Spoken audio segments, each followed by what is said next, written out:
This is an example of a living room setup that we installed a surround sound system in Melissa, Texas. We have a 75-inch Q9 mounted over the fireplace with a Logan SLM XL center speaker.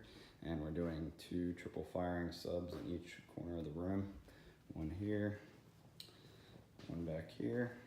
And this is Dolby Atmos. We're running a 5.2.2. You got your surround left and right there, and your surround high left and right, as well as your front left and right.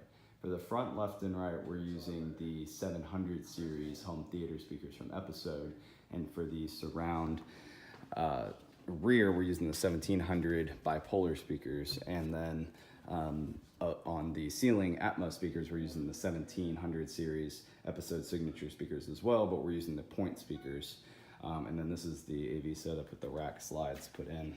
You got the AV receiver, dish changer, vinyl, Blu-ray players, Xboxes, and the hopper, and an Apple TV as well for streaming. And this is smart, so you can access your apps there as well. And of course, we did a universal remote to simplify the system. And when you're done using the system, just power it off.